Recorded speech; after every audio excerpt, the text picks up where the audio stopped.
Quickly move on to our next issue of discussion. Well, like a blockbuster Nollywood movie, a man has cried foul over the paternity of his 4 children.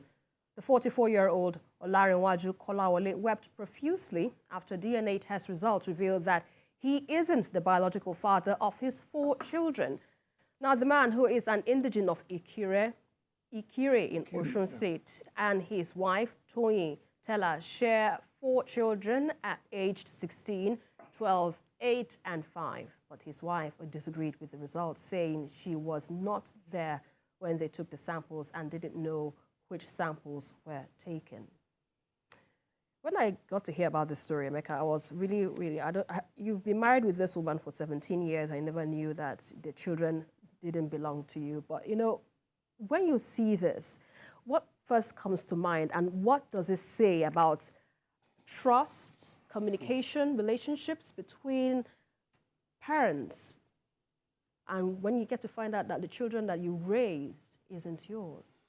Well, unfortunately, these are things that were talked about in hushed tones. Yes, when we were growing up, you know, some of these things, you didn't find them really in the media. Unlike today, when you have social media, so everything is just available for everybody to talk about. So when you see these things, you just know that, well, it's unfortunate that the marriages are now just available for convenience. For, well, anybody who can just put some money together, get 2 people get somewhere. But should that be the case? You know, well, it's unfortunate, the commoditization of relationships. Right. You know, relationships have become commodities. So values, like GK was talking about, are no longer, you know, much talked about. People are not so proud to say, you know, talk about, you know, being married, happily married. You know, it now looks like it's something odd. It now looks like the things that were regarded as being odd years back are now the things that people celebrate in what we call wokeness. You know, the wokeness you find today. You know, people just want to, you know, be seen to belong to the things that used to be regarded as, you know, taboo subjects. And I think I sympathize with the man, although the woman is saying she wasn't there when samples were taken. So I think an independent investigation needs to be carried out to be sure that, to ascertain who is saying the truth. But this is not the first time. It has also, you know, such things have been linked to highly placed personalities, you know, Nigerians and around the world, you know, but it's unfortunate. But I think people should try to respect marriage more, because it's not an institution to be joked with. I mean, you just keep somebody hoping and believing that, okay, you've had children for them, you know, and they are their children. The person has raised the children to an extent and suddenly discovers they are not his. How does the man react? Is it that he will tell them to stop calling him daddy, or Yeah, that's he will exactly stop the thing, because, you know, haven't raised someone for 17 years and all of a sudden you've been told they're not the child. No, that's why you see some people these days, you see some men these days, they say, look, as long as they've raised the child to an extent, they are not going to do any DNA test. They are not going to find out anything. They are not going to ask about anything, because, like they say, that expression, what you don't know won't hurt you. It's not as if they are saying they don't trust their wives. Except you break a wake up. Sir? Sorry? What you don't know won't kill you. Except you run a wake up. You know, so they just say, well, it's not as if they don't trust their wives, but you see, they just don't want to go into something that might just shoot up their blood pressure. Right. It's really unfortunate. But, you know, GKB, with that being said, what legal system now can be adopted to protect the rights of these individuals involved in such discoveries like this? What do you think can be done? What can you do? In Yoruba, we have a saying that is the mother who knows the true father of her child.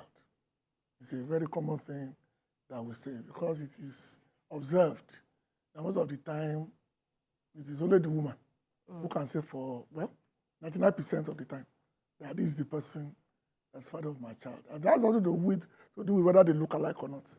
So there's nothing we can do. Because remember, in Ghana, I think it's their majority tribe that is matrilineal. You know, people like Jerry Rollins, the father is court, but in their system, it's the mother's house that you belong to.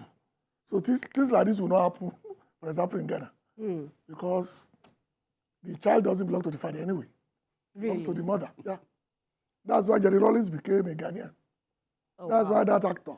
So it's a culture thing? It's a culture thing. I think it's a way culture or Ashanti culture. I'm not sure. But it's a matrilineal society. The child belongs to the woman. So whatever you are getting, if it's from your mother's side, maybe you get to that point. Then people simply say, the woman said, I'm the father. But everything else will come from the mother's side. Because really, what do you want the man to do? Legally, what's he going to do? He's going to ask for the school fees. He's going to ask for the money I spent on food. What about the trauma? Trips to the hospital. God knows what he has done for the children. As parents, you know that sometimes you wake up in the middle of the night and your child is sick. I will do anything possible to get there. Get them better, yeah. I have a daughter somewhere in Badagry that got sick overnight. I have to drive from my house to Badagry about 4 hours. The car was overheating. The battery was bad. Yes, somehow I got there. That's the power of the parents. Normally, things like this I would have given up. But it involves the life of a child. So imagine somebody now telling you the child is not yours. And that, what's he going to do? Exactly, and that brings to the question, what kind of emotional support do you think these parents should be given? Because in this case now, it's going to be really disheartening. What do you say? He's already 42. He's a pastor. So where is he going to start from? But one thing about life is that the pain will get less as it moves on. Because no matter the amount of talking you did, that will really change their reality. Because you wake up in the morning and you come to his mind that he has 4 children. Then 2 minutes later, I will remember one of those children are his. And it's a very dangerous situation to be in. So the man must not only be kept under serious watch, he must also be counseled seriously. Because the thing may be triggered by an innocuous comment from a neighbor. Yeah. And the guy will just go back inside and end it all. That to me is the real danger. Not getting legal or something from the woman. That ship has sailed. The damage has been done. The first thing the man should do, of course, check his own supply system. And if he's satisfied everything is okay, move on with his life. But legally, what is he going to do? The woman is not a big star that has millions of dollars that they can say, okay, pay the man for trauma. Well, at least for the time that he has spent for raising the child, don't you think perhaps there should be a little bit of compensation or something like that? How much will account for your time, your youth that you spent raising another man's child? How much, give me a figure that will truly compensate for that trauma.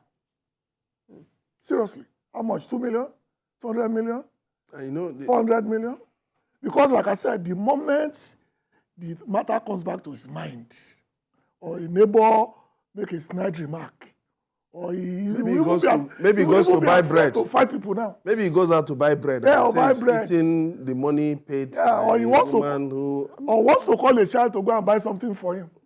I say, please buy me a akara there.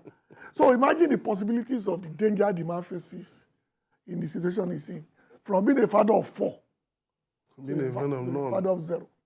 Wow. So I don't think any money. Luckily, they said he's a Christian. They said he's a pastor. Maybe he should go back into religiosity for protection. Pastoral life. Well, Emeka, what lessons do you think can be drawn from the situation to promote responsible parenting, if I would say that? Yeah, well, let me just quickly add, there is also the scientific angle to some of these things. You know, read some of these things that somehow or the other it is possible for such a thing to happen. It's not 100%. You know, such a thing to happen due to one genetic factor or the other. But maybe that's where you have one in the case of one child, but in the case of 4 children, then that coincidence has to really be enter into the Guinness Guinness World Records.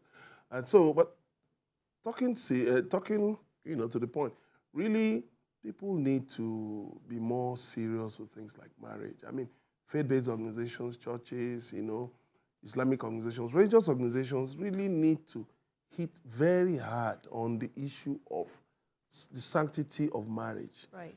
It's not about just having money. A young guy being able to, marry a young lady, raise children. That responsibility, there should be that idea that we ought to be responsible. We ought to take responsibility, because that's one of the dangers of this wokeness, the kind of woke generation we have. People want to deflect responsibility. That, okay, you did something wrong, blame the government. Oh, the government didn't do this, the government didn't do that. So citizens don't feel that they should play their role. They should be responsible. That's the sad thing. People don't feel they ought to be responsible. So you're married to a man, and you should respect your marital vows. You should not do such things as going to get children from elsewhere. Now, if there is a problem, maybe somehow the man cannot father children, there should be an agreement between them. There are scientific solutions to some of these things, but not just to leave the man in the lodge and then just go. And in this case, he said that the children belong to 4 different fathers. I mean, that's something that, people are also wondering. How did this happen? Why 1, 2, 3, 4? What could have led to that? Jikebo, final thoughts on this? It's not easy. It was really, I don't know what to say. Because this is something that I've never seen before. I've never even heard of it before. Normally, when we say somebody's an anomaly, you're talking about 1 out of 4 or 1 out of 5. And it will be obvious. Maybe not obvious. At least you suspect that this one doesn't look like us. Doesn't look like my father or my father. And along the line, you now say, okay, maybe an aki-panky went on. But 4, there's no amount of talk that will change that reality. Well, with that